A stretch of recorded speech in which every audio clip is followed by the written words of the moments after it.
Então, Nobre, nós demos aí uma pequena pausa para ver se dessa feita a gente consegue, tá, que ele seja alcançado lá, porque a parte que nos compete fazer aqui estamos fazendo certinho, certinho, tá certo? Então, é uma questão de, de, de tempo, né? Mas com certeza vai dar certo. Aguarda só aí mais um pouquinho que estamos trabalhando com afinco para a gente conseguir o processo de contato com o nobre apóstolo Jefferson Neto, tá? É uma questão só de você ter um pouquinho de paciência, tá? E com certeza a bênção será dupla, né? Quando a batalha está muito travada assim, é porque o negócio é cauduloso, o negócio é bom demais. Então, aí tá mais um sinal aqui do Nobre e nós estamos viabilizando, né? E com certeza, novamente, opa, olha, tá dando, opa, paz, tu és uma figura difícil, hein? E aí, O Nobre? problema, tá me ouvindo? Sim, tô vendo. O problema é que quando você me adicionou, parece que você ligou também no Messenger ao mesmo tempo, então uma coisa bloqueou a outra. Não sei se Não foi sei. inconsciente. Não, mas não cliquei em nada, não. Na verdade, o meu processo que a gente usa todas as quintas-feiras, eu estou usando aqui. Na minha tela aparece toda hora. Estou adicionando, adicionando, adicionando. Então, quando E, chamou, eu cliquei para aceitar, apareceu a minha foto. Quando apareceu a minha foto, meu telefone tocou de novo, do seu número. Aí caiu. é interessante que aqui da minha parte as mãos estão limpas.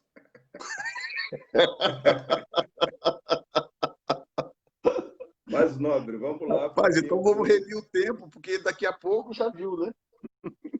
está ansioso. Bom, eu vou abrir assim um leque no sentido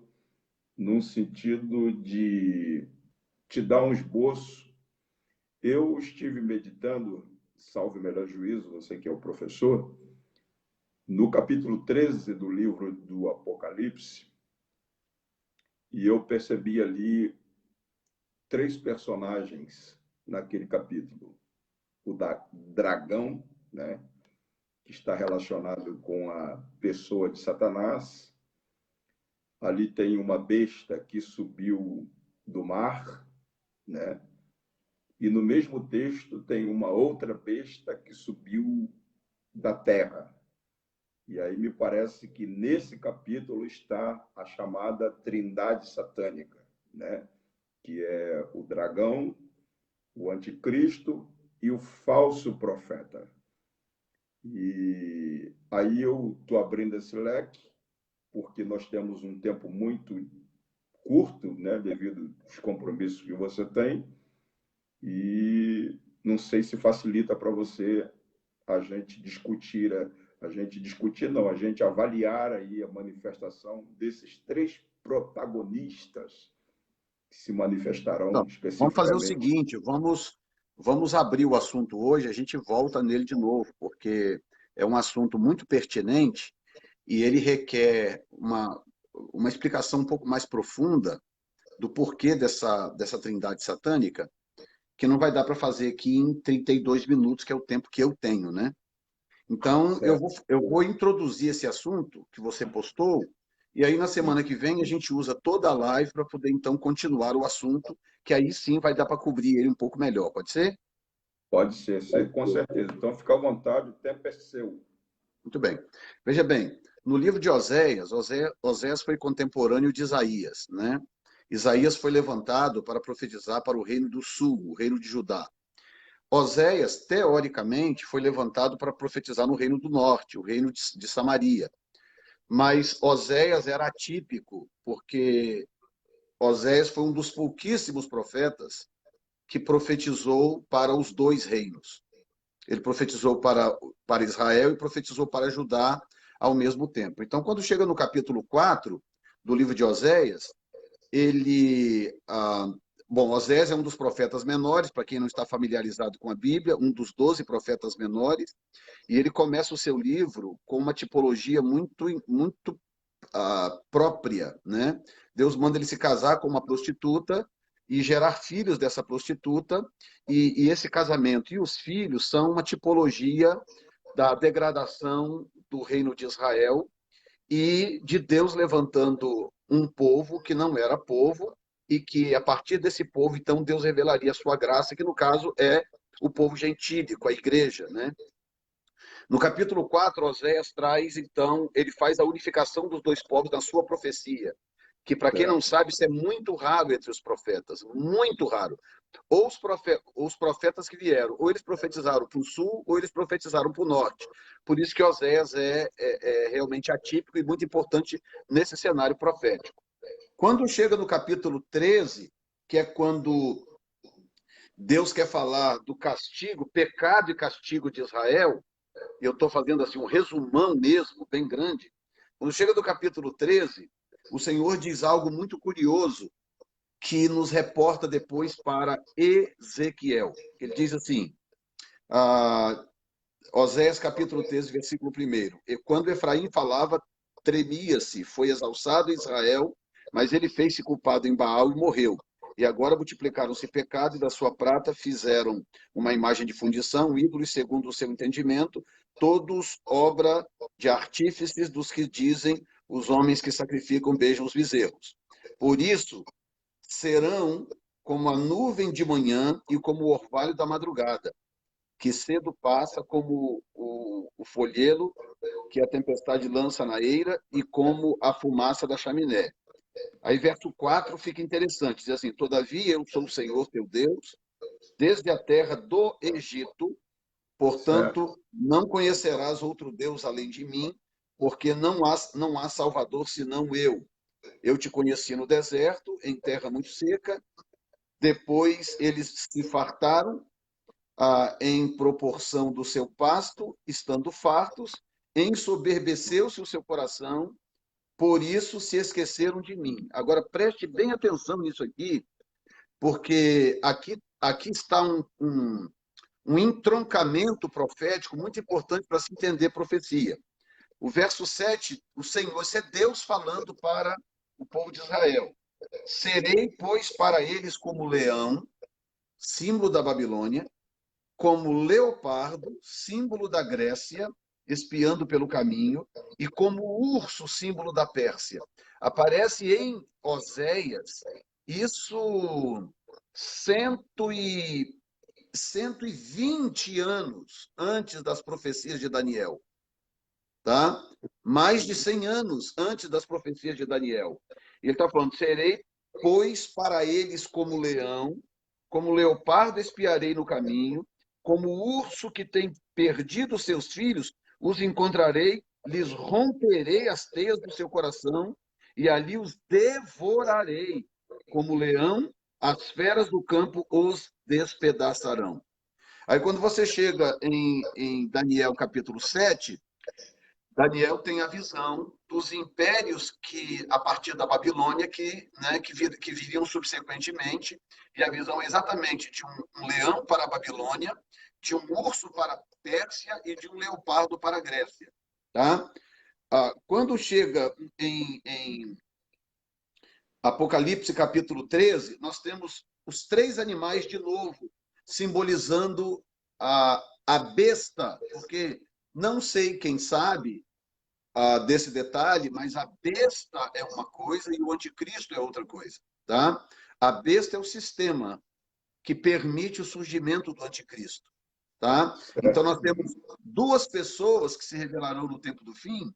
Uma é o falso profeta e o anticristo. A função do falso profeta é fazer com que a terra adore o anticristo, se curve diante do anticristo. Essa é a função do falso profeta. Tá? E aí, em Apocalipse capítulo 13, nós temos João falando, eu me pus sobre a areia do mar e vi subir do mar uma besta que tinha 7 cabeças e 10 chifres. Essa besta aqui não é o anticristo, essa besta é o sistema que se levanta para gerar o anticristo, assim como a tribo de Judá precisa gerar o Messias. Então, Satanás também tem um sistema que gera o seu anticristo. Tá? E diz que as 7 cabeças e 10 chifres, e sobre os chifres 10 diademas, e sobre as cabeças um nome de blasfêmia. Verso 2. E a besta que vi era semelhante ao leopardo, e os pés como de urso, e a boca como de leão. Então, os 3 animais de Oséias 13, os 3 animais de Daniel 7 e os 3 animais de Apocalipse são idênticos. E em nenhum dos textos, nem no texto de Daniel, nem no texto de Oséias e nem no texto de João, no Apocalipse, aparece a Babilônia. Aparece Roma, tá? Porque Roma é um animal indescritível que morre no capítulo 7 de Daniel, dando a entender que quando terminasse o tempo de vida do Império Romano, que termina definitivamente, bom, o Império Romano tem 2 fins, né? Tem 453, que é quando o Império se divide, e 1556, que é quando o Império Otomano toma Constantinopla, né? Agora, escute bem, quando o Império Otomano, Roma se dividiu em 453, e levou 1.100 anos para que o Império Otomano desbancasse de vez o Império Romano. Então, escute o que eu vou dizer. Por 1.100 anos, o Império Romano estava detendo o Otomano. Detendo. O Otomano tentava avançar e o Império Romano detinha ele. Só que o Império Romano precisava cair para se levantar o Otomano para que o Islã nascesse. O Islã não tinha como nascer dentro de uma estrutura como a romana. A estrutura romana era muito severa, com religiões que pregavam o apartheid, com religiões que não mixavam, que não se fundiam no meio das outras. Roma assimilava muito bem o sincretismo religioso. Roma não estava preocupado em relação ao cristianismo, Roma não estava preocupado com o fato do cristianismo adorar Jesus. Roma estava preocupado com o fato do cristianismo adorar somente a Jesus e desprezar os outros. Então, eles não tinham problema com o sincretismo, o problema deles era o exclusivismo. Então, da mesma forma que Roma bateu no cristianismo fortemente, durante todo o tempo que pôde, Roma faria a mesma coisa com o Islã se o Islã tentasse se levantar dentro do Império Romano. Tanto que o Islã surgiu em 612, a partir de 612, né? A história é um pouco complexa, e, portanto, em 612, o Império Otomano ainda estava avançando e tentando dominar toda a área que havia sido antes tomada pelo Império Romano, até que finalmente caiu Constantinopla, que era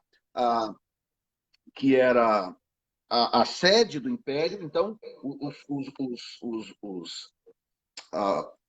os turcos, né, o povo turco, tomou então Constantinopla, que hoje é Turquia, né? Istambul, na Turquia, e ali passou a ser a sede do Império, não Império, mas do início da formação do Império Otomano. Que, para quem não sabe, by the way, o Império Otomano foi formado, tinha um monte de provínciazinhas pequenas, mas haviam 10 províncias principais que se uniram para formar o Império Otomano. Exatamente como acontece nos pés da estátua. Então, nós temos que ter muito cuidado com profecias da Bíblia que parecem parecidas, mas elas podem não ser as mesmas. Então, eu costumo dizer que entre os 10 chifres da cabeça e os 10 dedos da estátua, existe uma diferença muito grande. É muita precipitação dizer que os 10 chifres e os 10 dedos são a mesma coisa. Porque os 10 dedos apontam para baixo, apontam para a terra, para o chão. Portanto, você pode observar que a estátua ela vai se desfazendo para os pés. Ela começa forte em cima como ouro, e lá nos pés ela é ferro misturado com barro. Então ela está se desfazendo de cima para baixo.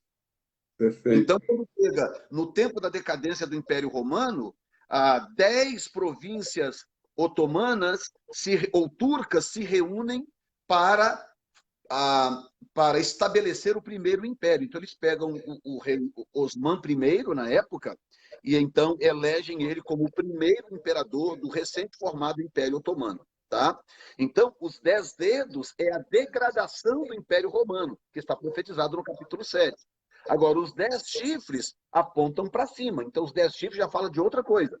Os 10 chifres falam do tempo do fim, o surgimento de 10 reinos, ou de 10 nações, que serão a base, o fundamento para o surgimento do anticristo. Agora, com relação à questão da trindade satânica, o que acontece? Observa que nós temos aqui 3 impérios, ou 3 espíritos representados por animais que se repetem em Oséias, em Daniel e no Apocalipse. 3. Agora, veja bem, se pode ser coincidência uma coisa dessa, o que Daniel diz no capítulo 7, e eu já vou conectar com Ezequiel, porque realmente, infelizmente, hoje o nosso tempo correu, mas ele diz que, versículo 11 diz assim, versículo 11, Daniel capítulo 7, versículo 11. Então estive olhando por causa da voz das grandes palavras que provinha da ponta. Isso aqui é o Império Romano, tá? Estive olhando até que o animal foi morto. Morto, gente. E o seu corpo desfeito. Exatamente o que aconteceu com o Império Romano. O Império Romano, ele não passou como os demais. O Império Romano, ele não foi conquistado de uma vez como os demais. Todos os outros impérios do passado foram conquistados em uma ou 2 batalhas. O Império Romano, não. Ele foi se desfazendo em 1000 anos. Levou 1000 anos o processo de derretimento do Império Romano. E é isso que o texto está dizendo. Estive olhando até que o animal foi morto, o seu corpo desfeito, porque ele começa com ferro, termina em barro, e entregue para ser queimado pelo fogo. Essa questão do fogo aqui é interessante, porque em Apocalipse 17, 16, fala, inclusive, que o que sobrou do Império Romano é o catolicismo romano. E no capítulo 17, versículo 16, diz que a besta, que é o sistema do anticristo, vai incendiar a mulher, que é a prostituta, que é Roma. Está entendendo? E o texto está dizendo que volta um pouquinho, porque foi entregue para ser queimado pelo fogo. E diz verso 12. Quanto aos outros, só um minutinho, olha bem o verso 12. E quanto aos outros animais, quais? O leão, o leopardo e o urso. Quanto aos outros animais, foi-lhes tirado o domínio, toda vez foi-lhes dada prolongação de vida. Verso 12. Até certo espaço de tempo. Por que esses 3 foram prolongados? Porque são eles que formam a besta no final. Pode falar, pastor. Não, era porque antes de você falar que perdurou, o que restou do Império Romano foi o catolicismo, tá? A tua voz sumiu, né? Ficou ruim. Então, por isso que eu queria que você voltasse ao pensamento para o pessoal pegar o que você havia dito. O que eu estou dizendo é o seguinte, é que o que sobrou do Império Romano em si é o catolicismo romano, porque o catolicismo romano nasceu dentro do Império Romano. E o catolicismo romano se deu bem porque ele é sincretista, né? Você vê que o catolicismo romano tem elementos de culto do candomblé e da umbanda. Então, o catolicismo romano é sincretista, por isso que ele sobreviveu dentro do Império Romano. O Islã não sobreviveria. O Islã teria dificuldade de se firmar dentro do Império Romano, porque o Islã ele tem uma filosofia um pouco parecida com o cristianismo e o judaísmo. Ou seja, eles só aceitam adorar o Deus que eles acreditam ser verdadeiro e eles só aceitam fazer isso com o sistema de culto deles. Todos os outros são considerados inimigos. Então, dentro do Império Romano, eles não vingariam. Por isso que, na semana passada, eu falei que essa história de aquele que o detém, que muita gente erroneamente diz ser o anticristo, erroneamente, basta pesquisar o grego que você vai ver que não tem como ser o anticristo, porque a palavra deter ali, ela vem de uma raiz grega que significa deter com violência, a força. É uma palavra usada para questões militares, inclusive. Então, é muito mais provável que essa questão de deter se cumpriu exatamente quando o Império Romano foi removido. Então, diz que ele não poderá se manifestar enquanto não for removido aquele que o detém. O que é que estava detendo? O Império Romano. Ele caiu, veio o otomano, e dentro do otomano, então, nasceu o sistema que daria luz ao anticristo lá na frente. Agora, a profecia, Perfeito. gente, é uma coisa curiosa. Por quê? A profecia conecta coisas que estão separadas pelas eras. Entendeu? O cego de Jericó olha para Jesus e diz: Jesus, filho de Davi, tem compaixão de mim. Como assim? Se entre Jesus e Davi tem centenas e centenas de anos. Por causa disso, a Bíblia conecta coisas e pessoas que estão separadas por eras. Então, nós temos que ter muito cuidado quando a gente lê certos textos. Aí, quando chega em Ezequiel 18, muito bem, o que Deus está dizendo em Oséias? Está dizendo o seguinte: olha, eu vou castigar vocês, e eu vou castigar vocês usando o leão, o leopardo e o urso. Eu vou usar o leão, o leopardo e o urso para castigar vocês. Falando isso para Israel, para o povo de Israel. Quando chega em 586, Deus entrega o povo ao cativeiro babilônico, leão. Deus entrega o povo ao cativeiro babilônico. Na primeira leva foram Daniel e Ezequiel, Daniel, Sadraque, Mesaque e Abidnego, e Ezequiel foram na primeira leva, né? Em torno de 10 a 15 anos antes da segunda leva. Quando Ezequiel está lá no cativeiro, capítulo 8 do livro de Ezequiel, Deus fala assim: Ezequiel, vem cá que eu quero te mostrar uma coisa. Pega ele pelos cabelos e transporta. Entra no templo, eu vou te mostrar por que eu tive que destruir a cidade, mandar o povo para o cativeiro, e por que eu vou ter que destruir o templo. Isso é Deus falando com Ezequiel, Ezequiel capítulo 8. Aí Ezequiel cava na parede, é uma visão, é um arrebatamento, ele cava e entra dentro do templo. Quando ele entra dentro do templo, o que ele vê? Ele vê os sacerdotes e os anciãos de Israel adorando a trindade satânica. O Deus Sol, a rainha dos céus e o Deus Filho. Porque essa cultura da trindade satânica, ela é muito antiga. Ela é desde os primórdios do nascimento da Babilônia. A história começa com Nimrod, Samíramis e o filho deles, Tamuz. Né? Samíramis casa com Nimrod, né? Eles eram parentes de alguma forma. Uns dizem que ele era irmão, outros dizem que ela era mãe de Nimrod. Há um conflito aí, mas eles eram parentes. E aí ela se casa com Nimrod. Então, o que acontece? Nimrod era um cara muito, muito, muito mal, muito mal. E chega um ponto que Nimrod é morto, eles espalham os pedaços dele, esquartejam o cara, espalham os pedaços. Samíramis, muito esperta, muito inteligente, o que ela fez? Ela criou uma doutrina de que Nimrod tornou-se o Deus Sol e assuntou aos céus. E que agora ela estava grávida do filho Tamuz.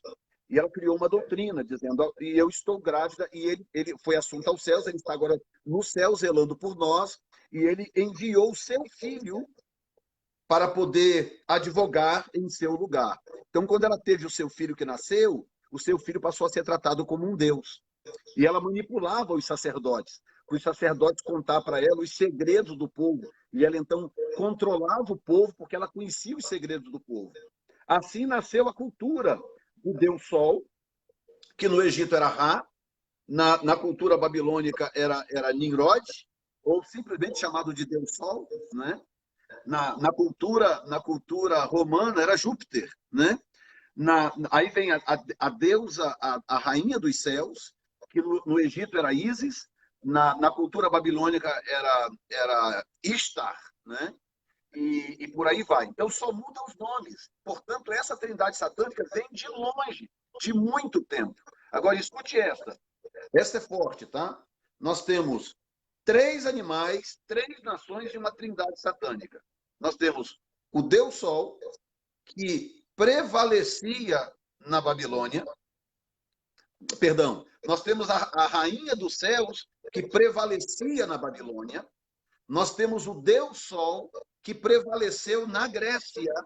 E nós temos o Deus Filho, Tamuz, que prevaleceu na Pérsia. Então, nós temos 3 entidades que tinham uma relação estreita com esses 3 reinos, representados em Oséias, no Apocalipse e em Daniel 7. 3 entidades. Então, quando você colocou muito bem aí, numa das suas lives, você colocou esses 3 personagens como equivalentes ao que vai acontecer no tempo do fim, eles estão realmente conectados. Quanto tempo eu tenho? Ok, tenho 11 minutos. Olha o que diz. Tiver alguma coisa a adicionar, pastor, aproveita, porque eu estou embalado aqui, hein?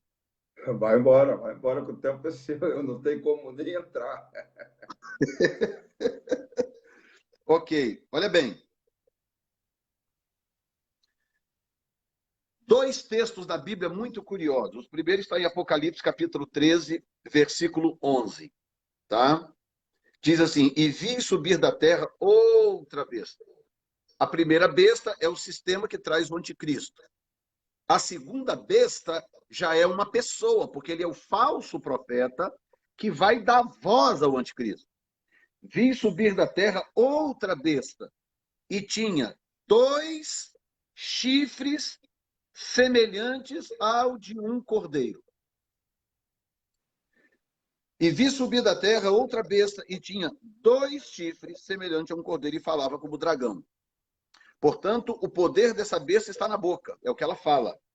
Tá? Aí diz assim, exerce todo o poder da primeira besta. Qual é a primeira besta? É o sistema que se levantou para gerar o anticristo.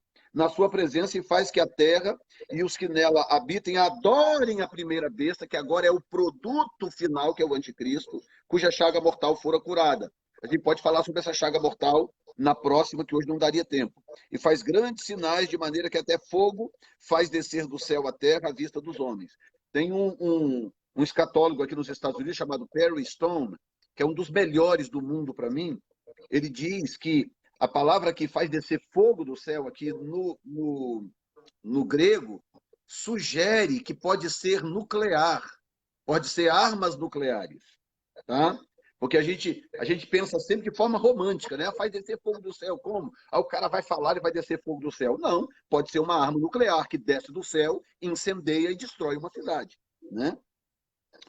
E aí ele diz assim, engana os que habitam na terra com sinais que lhe foi permitido que fizesse em presença da besta, dizendo aos que habitam na terra que fizesse uma imagem à besta, que recebera ferido mortal e foi a espada e vivia. Então eu quero que vocês guardem o seguinte, é uma besta que tem 2 chifres semelhante a um cordeiro. Agora olha Daniel 7.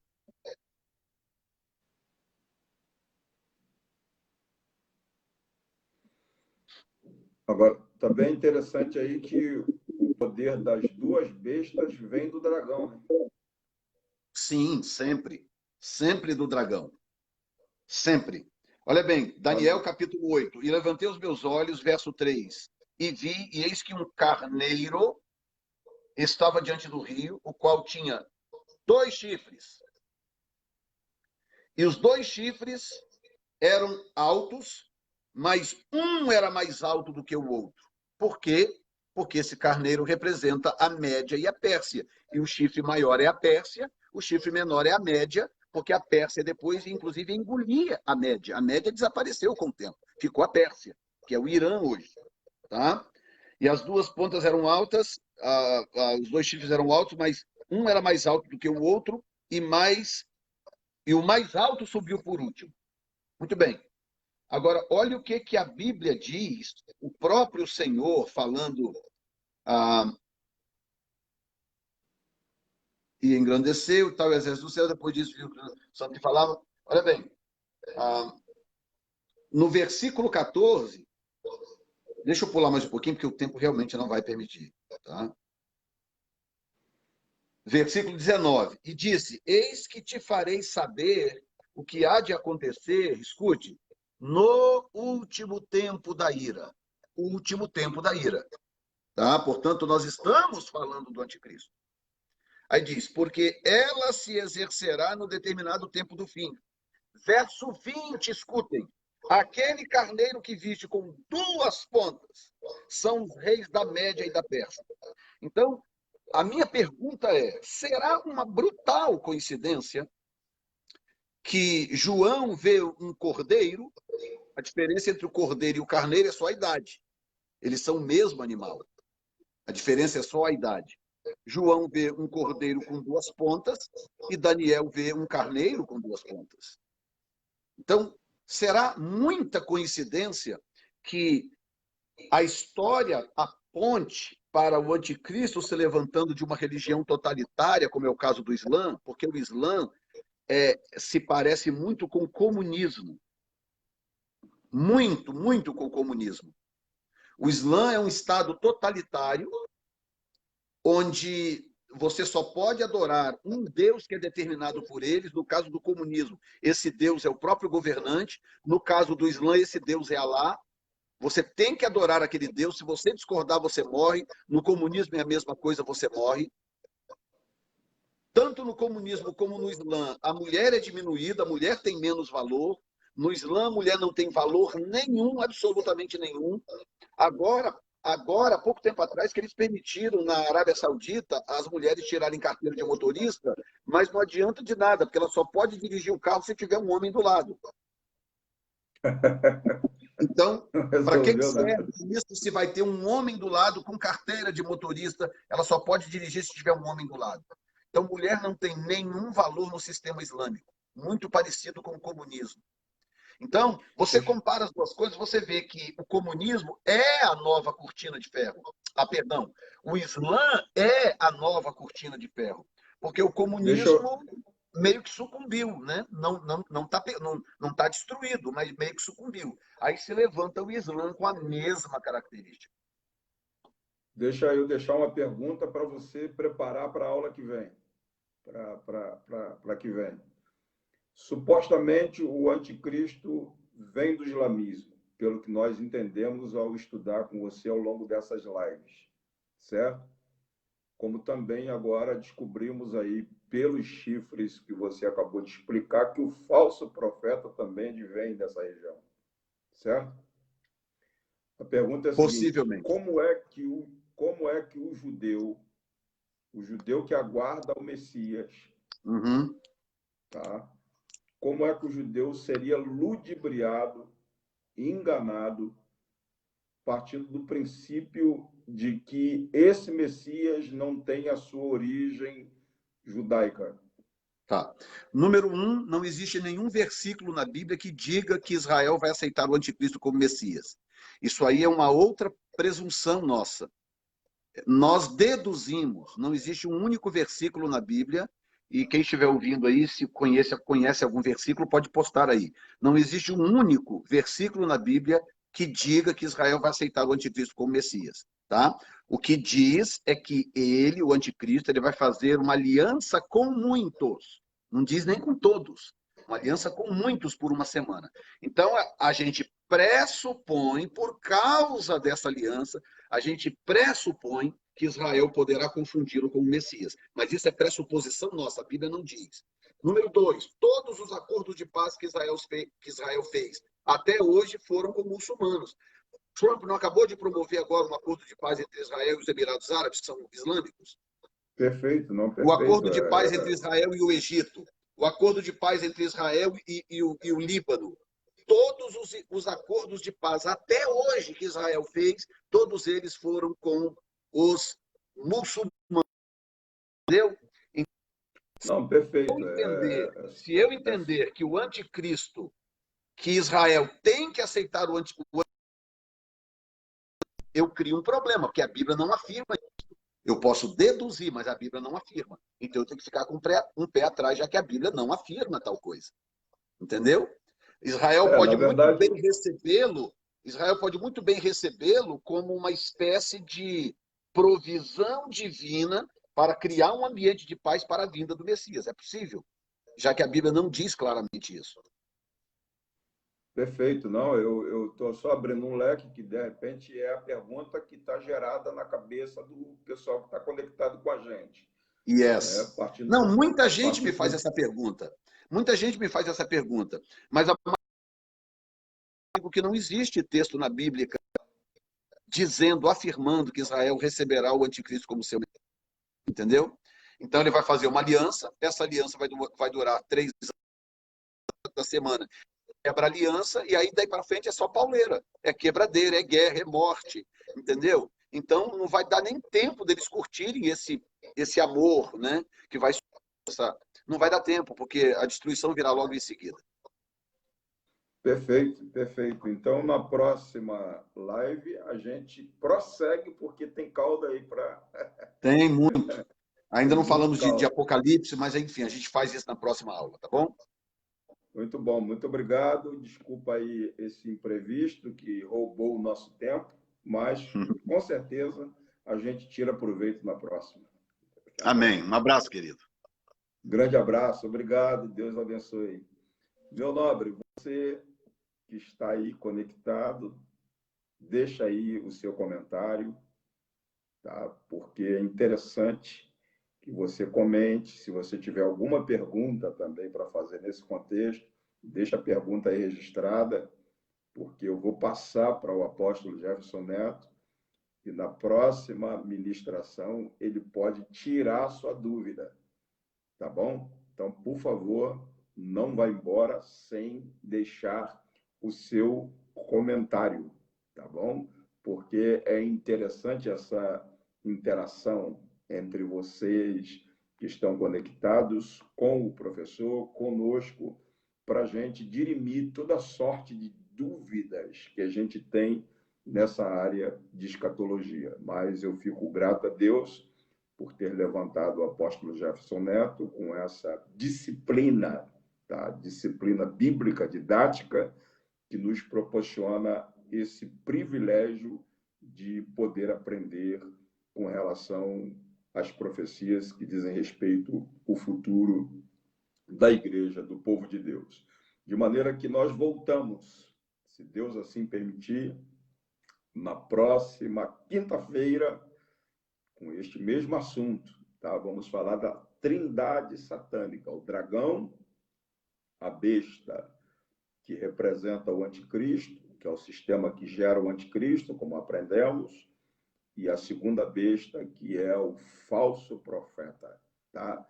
Nós vamos ainda prescrutar isso até chegar no capítulo 13, no final do capítulo 13, quando aparece lá o número, tradicional número 666, tá? 666, que também nós vamos abrir um leque com o apóstolo para ser explicado para a gente detalhes acerca desse número aí, que será a marca da besta na testa e na mão, que nesse período da grande tribulação só poderá comprar e vender se a pessoa tiver essa marca na mão e na testa. Então, fica ligado.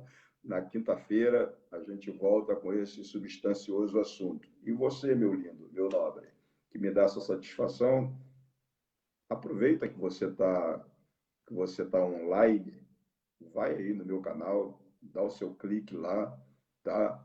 E se inscreva no meu canal, tá bom? E você que é aluno do curso Online a Igreja, a sua missão, tá? O Agosto de Deus, não deixe de fazer o exercício, o questionário que eu coloquei já lá no canal, tá bom?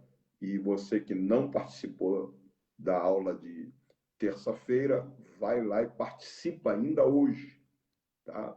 Porque o assunto foi substancioso na terça passada. E terça-feira é o dia, o grande dia da nossa revisão, do nosso teste de aprendizagem e, finalmente, sorteio do kit de livros, tá bom? Um grande abraço, Deus abençoe todos vocês e a gente se vê na próxima, se Deus assim permitir. Grande abraço a todos vocês.